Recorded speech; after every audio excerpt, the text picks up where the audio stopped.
Hello everyone. Hello sir. Good evening. Very good evening sir. कैसे हैं आप सभी लोग?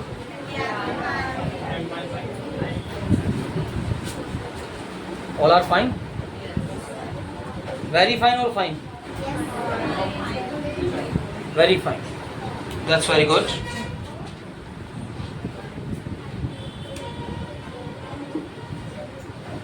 आज की क्लास की शुरुआत मैं करना चाहूंगा एक छोटी सी बात से। कहने को ये एक बहुत छोटी सी बात है,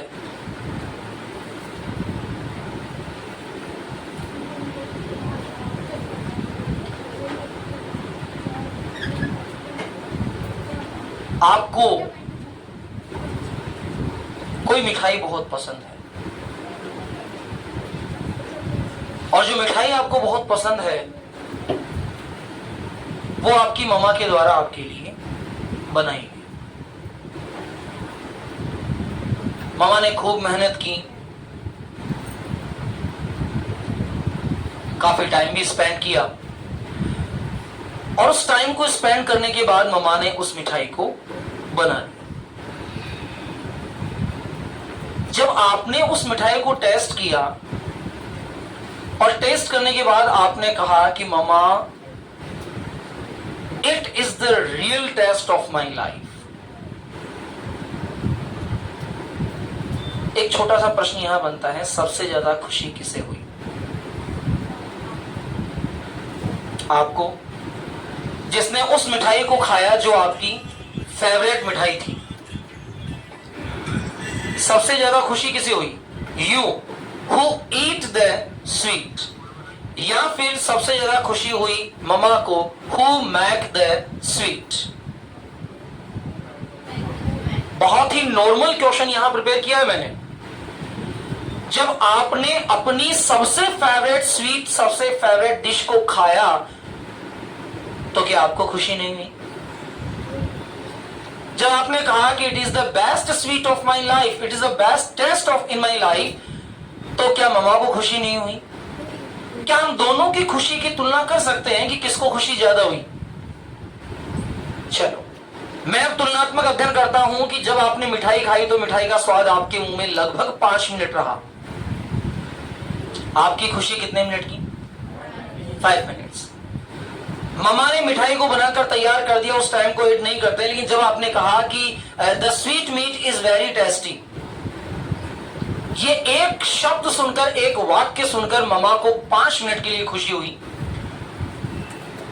5 मिनट के लिए जब उसने सुना इस वाक्य को, टेस्ट आप भी जीवन भर याद रखेंगे और वो जो पढ़ाई या जो फ्रेज दिया गया उसे ममा भी पूरी जिंदगी याद रखेगी।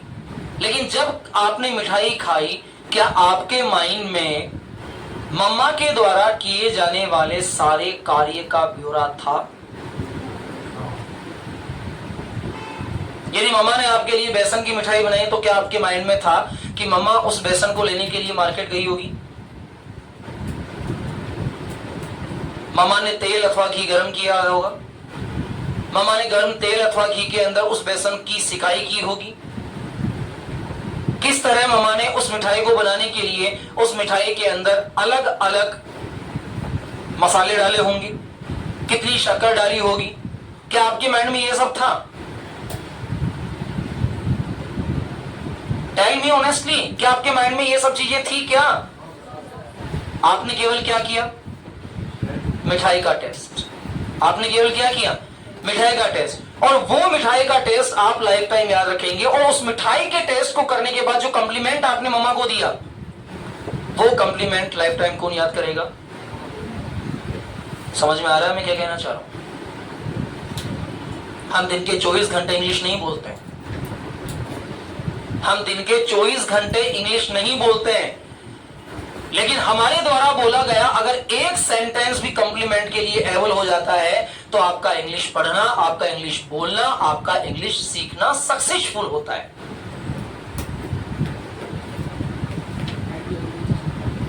When you think about it, मैंने कल भी एक एग्जांपल दिया था कि एक भाई और बहन है, एक ब्रदर और एक सिस्टर है।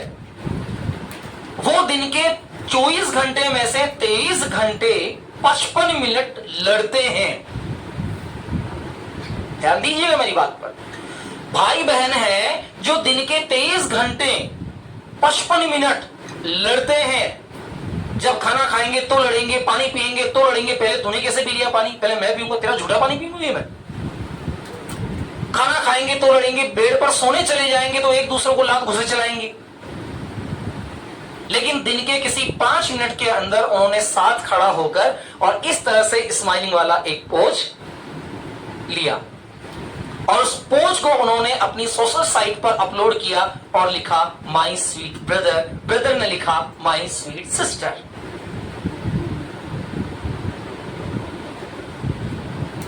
दुनिया की कोई ताकत नहीं है जो उस कमेंट को पढ़ने के बाद ये कह सके कि ये दोनों 23 घंटे 55 मिनट लड़ते हैं। पहली बात समझ आ रहा है मैं क्या कहना चाह रहा हूं? लोग वही देखते हैं जो आप दिखाना चाहते हैं, लोग वही सुनते हैं जो आप सुनाना चाहते हैं, और लोग आपके बारे में वैसी ही भ्रांति, वैसी ही धारणा बना लेते हैं जैसा आप लोगों के बीच बनाना चाहते हैं, बनवाना चाहते हैं। मैं कभी किसी की रेस्पेक्ट नहीं करता, लेकिन जब भी मैं कभी किसी व्यक्ति को देखता हूं मैं तुरंत उसके चरण स्पर्श कर लेता हूं। जिसने भी मुझे उसके चरण स्पर्श करते हुए देखा उसके माइंड में लाइफ टाइम के लिए एक बात सेट हो गई कि ये लड़का बहुत संस्कारवान है यार। मैं स्कूल से घर आ रहा था, I was coming at my home from my school.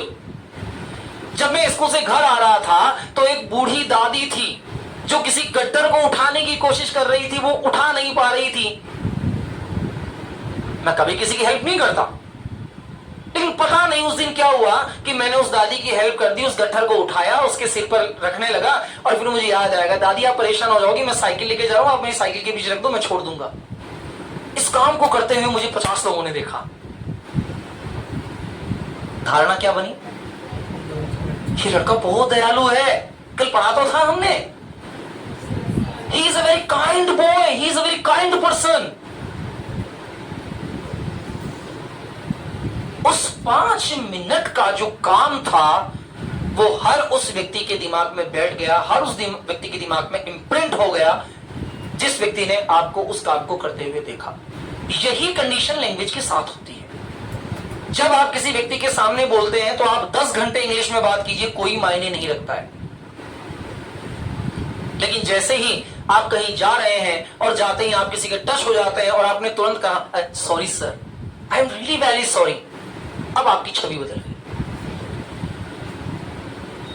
English एक ऐसी लैंग्वेज है जो आपकी छवि को बदलती है।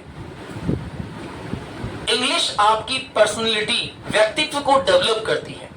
लेकिन इसका मतलब यह नहीं है कि सर मुझे इंग्लिश के उस लेवल पर जाना है आज ही जिससे मैं 24 आवर केवल इंग्लिश में बात करूं। ऐसा तब पॉसिबल होता है जब आप रेगुलर इसके एनवायरनमेंट में रहते हैं। लेकिन यदि आपके द्वारा बोले गए शब्द भी किसी व्यक्ति के द्वारा सुने समझे जाते हैं तो ये मान के चलिए कि आपका इंग्लिश बोलना अपने आप में बहुत ज्यादा इंपॉर्टेंट हो जाता है। अब इसकी शुरुआत कैसे की जाए? तो इसकी शुरुआत करने का बहुत ही सामान्य तरीका है, वेरी इजी मेथड। सबसे पहले अपने आसपास के लोगों से छोटे छोटे शब्दों के साथ इंग्लिश को बोलना शुरू कीजिए। ऐसा नहीं होता है कि मैं इंग्लिश स्पोकन कोर्स कर रहा हूं, मैं इंग्लिश को सीखने के लिए बैठा हूं तो मुझे 100% इंग्लिश आनी चाहिए। आएगी, आई प्रॉमिस टू यू, आएगी। लेकिन कब आएगी? जब मैं धीरे धीरे उसका प्रयास करूंगा। पहले मुझे मार्केट से बेसन खरीदना पड़ेगा, फिर मुझे घर पर उसकी सिकाई करनी पड़ेगी, फिर मुझे नाप तोलकर उसमें सारे इंग्रेडिएंट्स डालने पड़ेंगे जिससे उसका स्वाद बने। वोकैबुलरी भी हो सकती है, स्ट्रक्चर भी हो सकता है, रूल्स भी हो सकते हैं, लहजा भी हो सकता है, प्रोनाउंसिएशन भी हो सकता है। जब ये सारे इंग्रेडिएंट्स मैं इसके अंदर नाप तोलकर डाल दूंगा तब जाकर एक बहुत शानदार रेसिपी बनकर तैयार होगी जो होगी good quality of the language.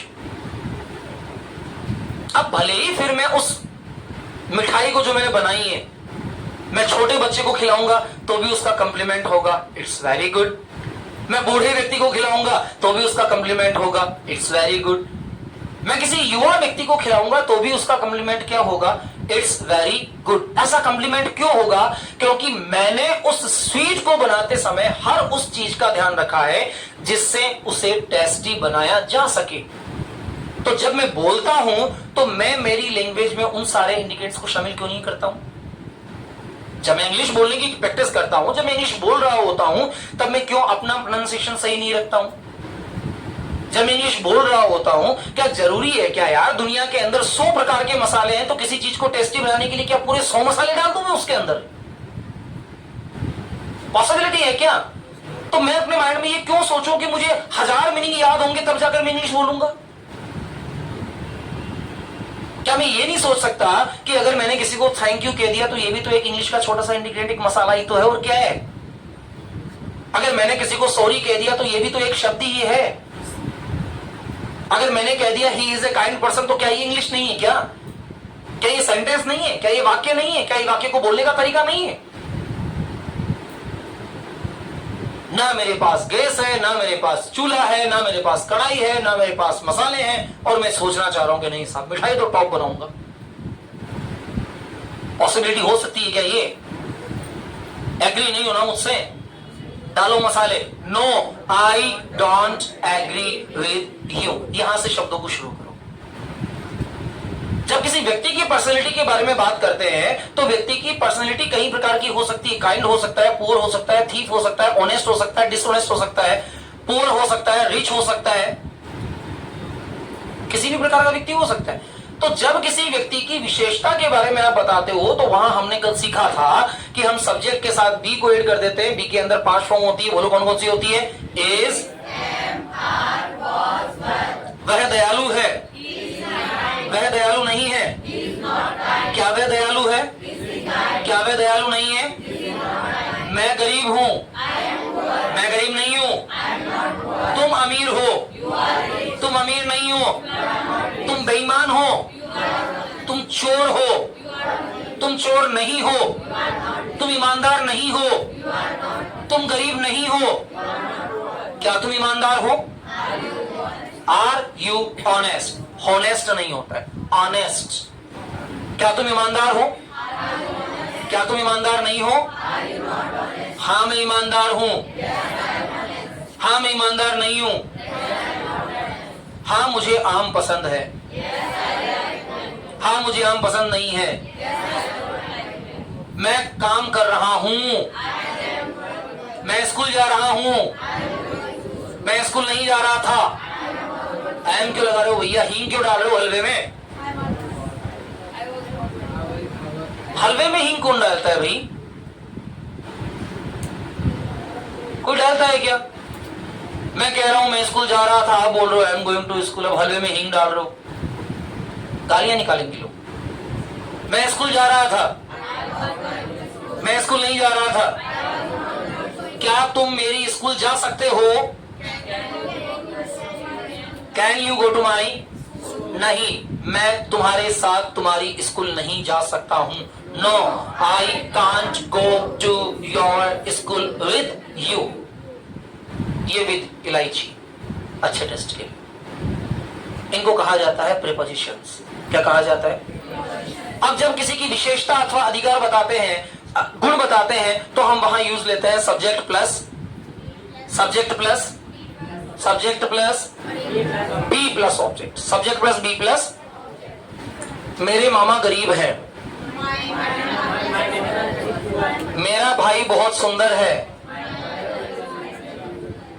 हाँ लगा दो, ब्यूटीफुल लगा दो। नहीं लगा दो ना, ना इधर का रखो ना उधर का रखो उसे। ब्यूटीफुल वर्ड गर्ल्स के लिए होता है माय डियर। ब्यूटीफुल किसके लिए होता है? हाँ वो आगे वाला होगा। ब्यूटीफुल मतलब फीमेल ब्यूटी वर्ड। हैंडसम मतलब smart, intelligent, wise, dashing look, good looking, ये सारे इनके शब्द होते हैं। आज हम सीखेंगे कि कि आप अपने अधिकारों को कैसे बताते हैं। वैसे आजकल अधिकार आप सबके पास बहुत सारे हैं, लेकिन उन अधिकारों को कैसे बताया जा सकता है। तो जब अधिकार किसी को बताया जाता है तो आज हम बात करेंगे बॉक्स नंबर 16 तक कल कंप्लीट हो गए थे।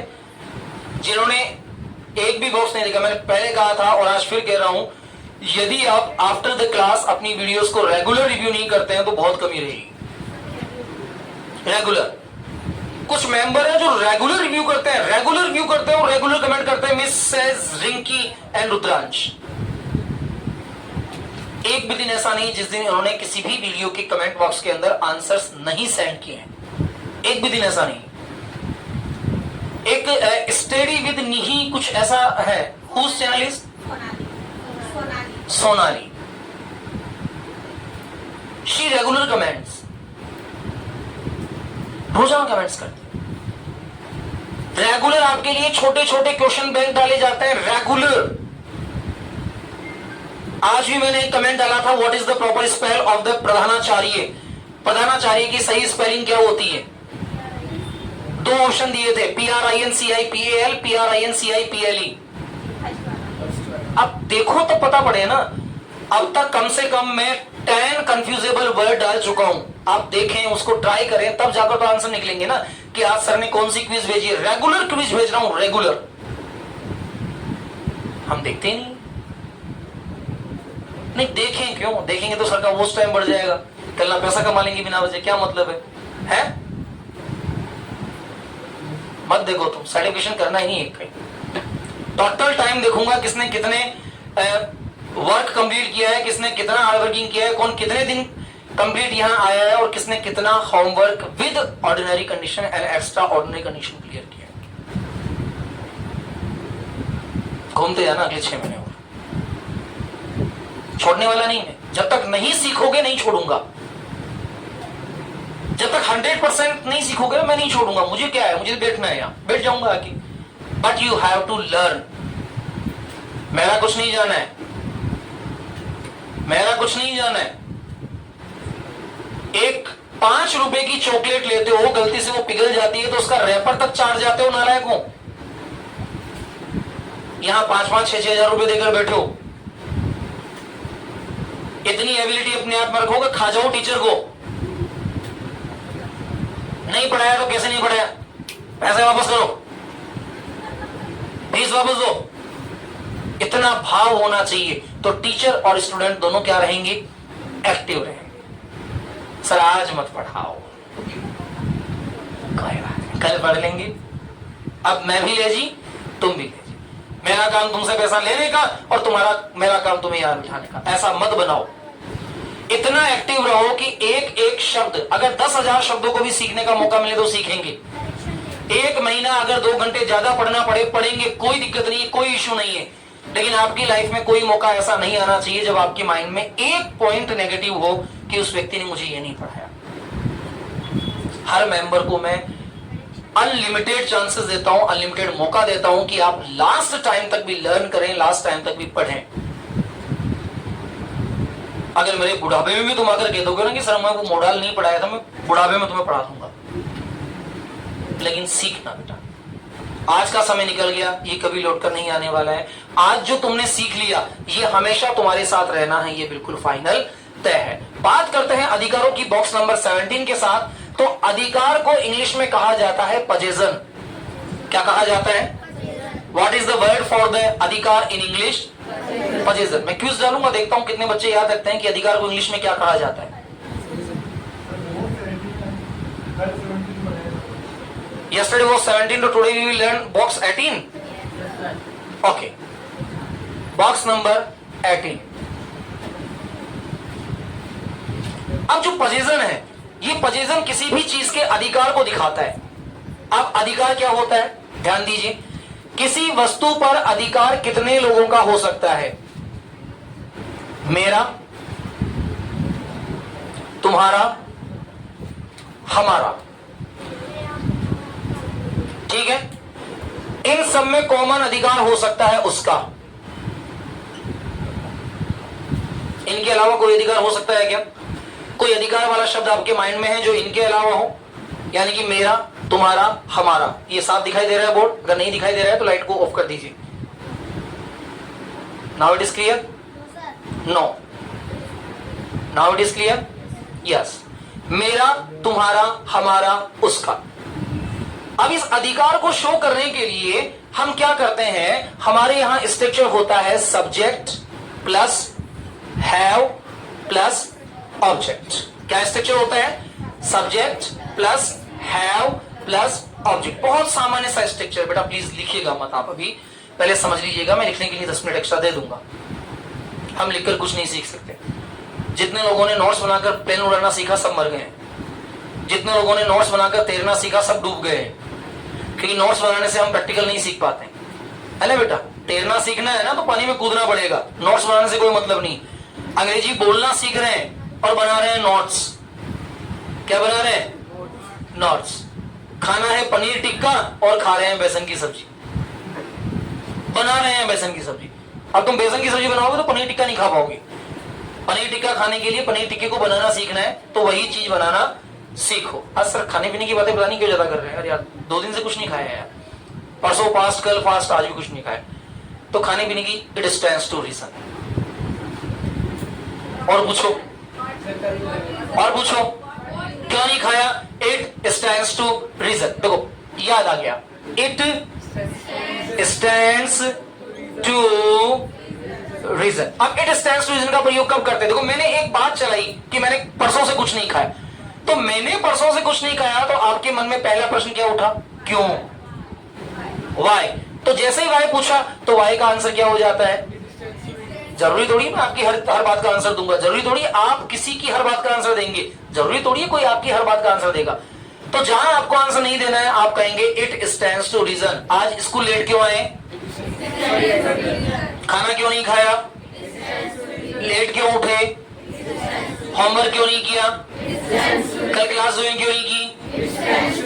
रेगुलर वीडियोस क्यों नहीं देख रहे हो?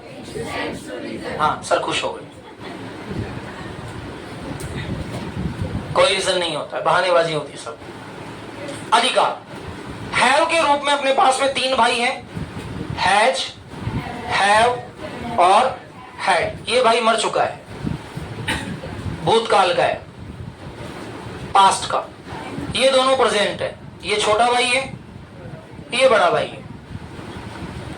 हैज छोटा जो केवल एक के साथ आएगा, हैव बड़ा जो एक से ज्यादा के साथ यूज में लिया जाएगा। अब यदि आप अपने बचपन को याद करो तो बचपन के अंदर आप एक पैराग्राफ पढ़ा करते थे, द काउ। किस किसने पढ़ा है? The cow. गाय पर एक निबंध लिखो, है ना? आजकल यूट्यूब पर चलता रहता है गाय पर निबंध लिखो, एक बच्चा गाय बना देता है, उस पर लिख देता है निबंध।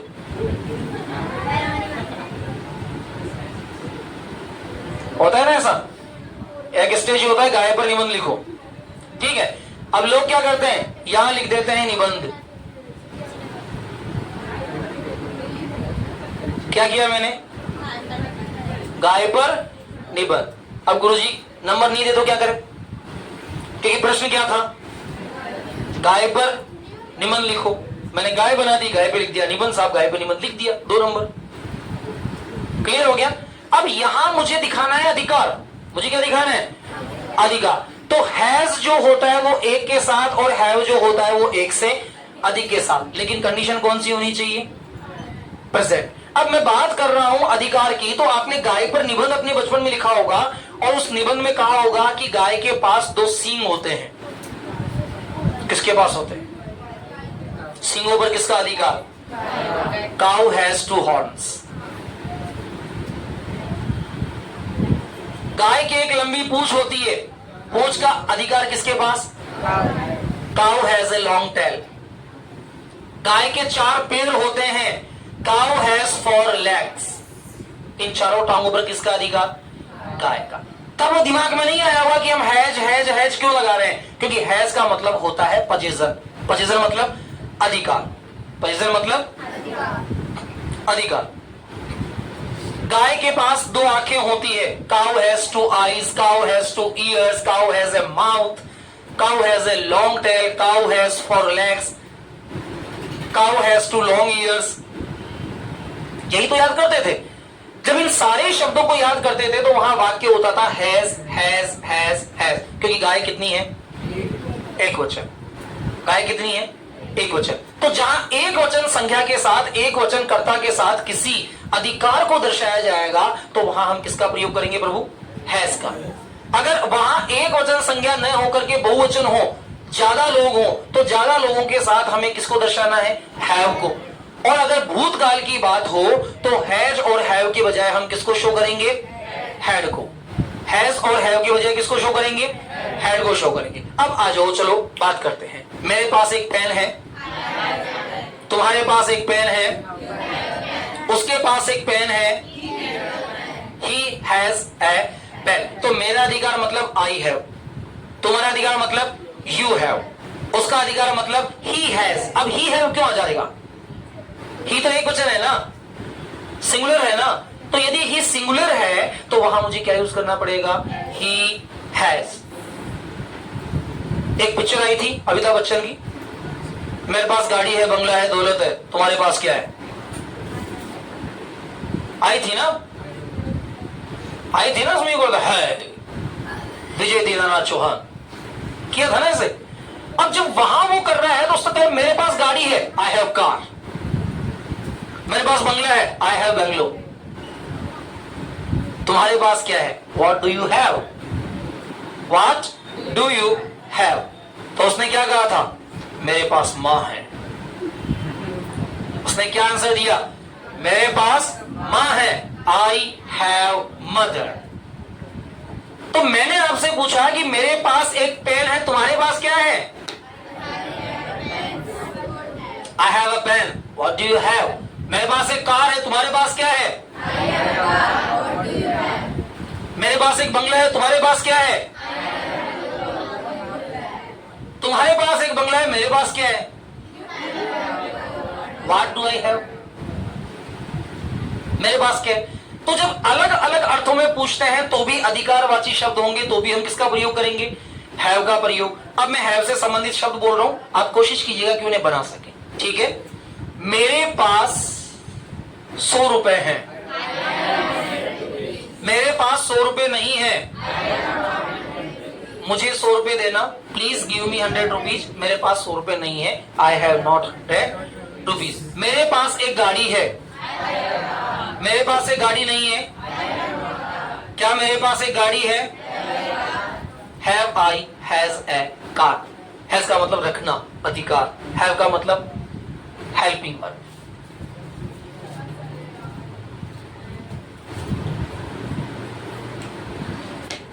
मेरे पास 100 रुपए नहीं है, तुम्हारे पास 100 रुपए नहीं है, उस लड़के के पास 100 रुपए नहीं है, उस लड़की के पास 100 रुपए नहीं है, हमारे पास 100 रुपए नहीं है, तुम्हारे पास 100 रुपए हैं। अधिकार हो गया। लेकिन अगर ये अधिकार किसी रिलेशन के साथ चेंज हो जाता है, और रिलेशन कैसा हो? ब्लड रिलेशन अथवा सिंपल रिलेशन, तो भी हम हैज हैव का प्रयोग कर देते हैं। मेरे 2 भाई हैं, आई हैव, मेरे पास ना, मैं तो आई हूं, भाई 2 है तो क्या हुआ? 2 ब्रदर्स तो है। आई हैव, आई के साथ क्या लगाना पड़ेगा? हैव। मेरे 2 मामा हैं, I have two maternal uncle. मेरे 2 चाचा हैं, मेरे 2 बहनें हैं, तुम्हारे कितने भाई हैं? How many brothers do you have? Have तो यहां भी आना है। तुम्हारी कितनी बहनें हैं? How many sisters do you have? तुम्हारे कितने मामा हैं? How many maternal uncles do you have? तुम्हारे पास कितने पैसे हैं? How much money do you have? मेरे पास 100 रुपए हैं। मेरे 2 दोस्त हैं, मेरे 2 टीचर हैं, मेरे टीचर के 2 स्टूडेंट हैं। माई टीचर हैज, हैव नहीं आएगा भैया, माई टीचर हैज 2 स्टूडेंट्स। मेरे पास 100 रुपए थे। मेरे पास 100 रुपए नहीं थे। तुम्हारे पास कितने रुपए थे? How much money do you had? मेरे 4 भाई थे। मेरे 4 भाई थे। I had 4 brothers. मेरे 5 मामा थे।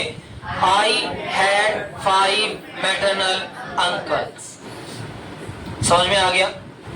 Subject, have and object is a category of the structure of the sentence. With the help of this structure, we are able to make the sentences which sentence is relating to the any blood relation or any possession. यदि कोई भी वाक्य हमें बोलना है जिसमें कोई अधिकार दिखाना हो अथवा किसी संबंध को दिखाना हो तो वहां हम हैव का प्रयोग करते हैं। वह एक गरीब किसान है। उसके पास पैसे नहीं है। वह एक अमीर आदमी है लेकिन उसके पास दयालु दिल नहीं है। But he had not kind heart. अभी कल वाले सेंटेंस को हमने मिक्सअप कर लिया। अब देर वाले से वाक्य बना के देखो या सेकंड से बना के देखो। अब कुछ वाक्यों को कंबाइन करके देखते हैं, है ना। कल मैं जयपुर गया, मैंने वहां एक आदमी देखा, वह बहुत गरीब था, उसके पास पैसे नहीं थे। He had not any money. He had not money. मैं वहां गया, मैंने उसे 100 रुपए दिए। उसने कहा मेरे पास 50 रुपए हैं। मैंने कहा तुम पैसे ले सकते हो। I said you can take money. वाक्य बन रहे हैं। अब यहां से हमारे सेंटेंस का स्ट्रक्चर लगभग स्टार्ट हो चुका है। तो अब हमें इनमें 3 गतिविधियों से आगे बढ़ना है। अभी हम बॉक्स नंबर 18 पे पहुंचे। टोटल 25 बॉक्सेस हमें कंप्लीट करने हैं और 25 बॉक्सेस कंप्लीट करने के बाद हमारा लगभग 35% syllabus of the structure complete हो जाएगा। इसके साथ चलेंगे वोकैबुलरी, फिर हम लिखेंगे डायरेक्टली सेंटेंसेस, यानी कि ऐसे सेंटेंसेस जिनको बनाया जाने के बिना भी हम डायरेक्टली बोल सकते हैं। Clear? Write in your copy as the top of the page, box number 18.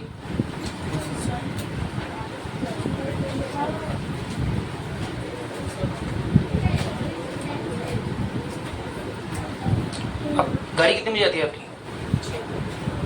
ठीक है, सही। बॉक्स नंबर 18 डाल दिया सभी ने?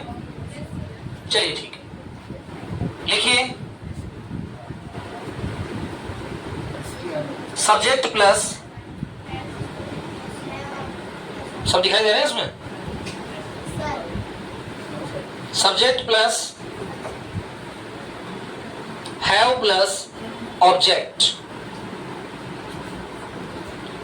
Subject plus have plus object,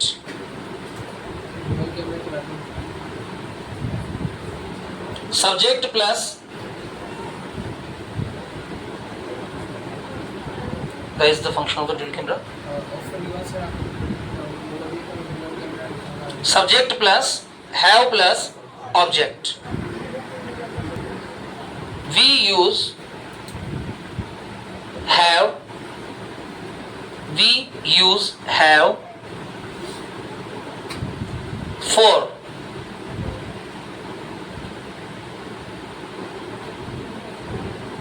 making the sentence of making the sentence of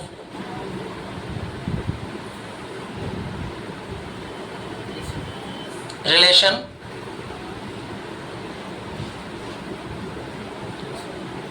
and possession.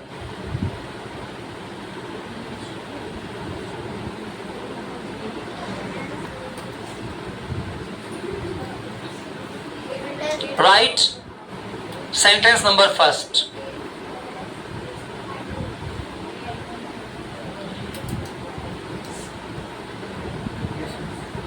मेरे पास एक पुरानी चाबी है।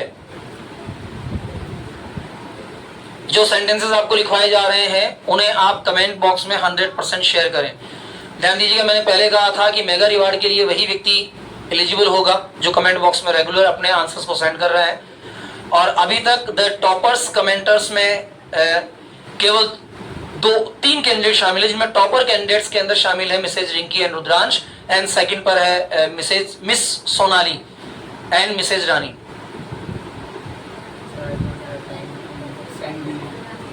राइट, इसके दोनों बनाने हैं, पॉजिटिव एंड नेगेटिव। मेरे पास एक पुरानी चाबी है, I have an old key, I have not an old की। एक बना दीजिए ताकि आपको बता रहे किस प्रकार बनाना है इसको। I have an old key, old key. And second, I have not an old key, I have not an old की।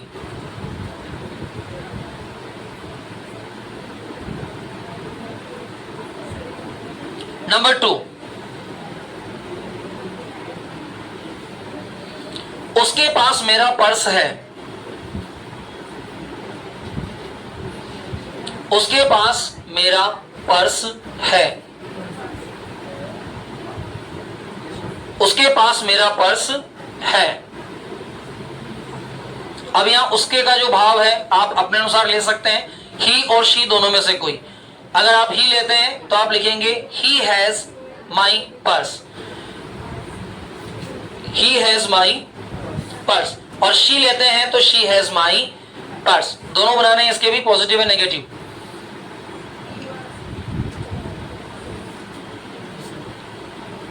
मेरे पास एक सोने की घड़ी है, मेरे पास एक सोने की घड़ी है। बेटा झूठ बोल रहा हूं, आप मत जाना।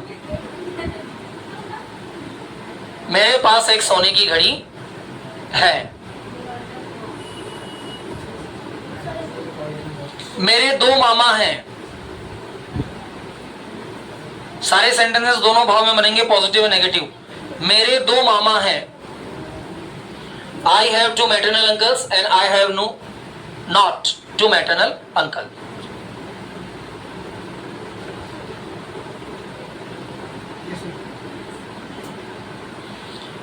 मेरे 2 भाई हैं।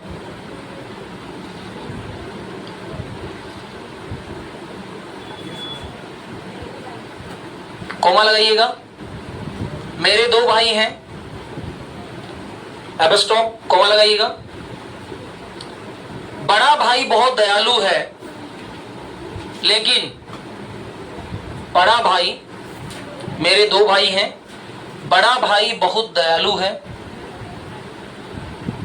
लेकिन छोटा भाई दयालु नहीं है।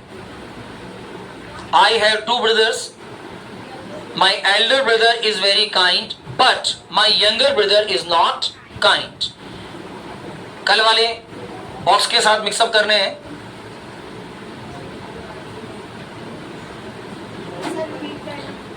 मेरे 2 भाई हैं, बड़ा वाला भाई बहुत दयालु है, लेकिन छोटा वाला भाई दयालु नहीं है।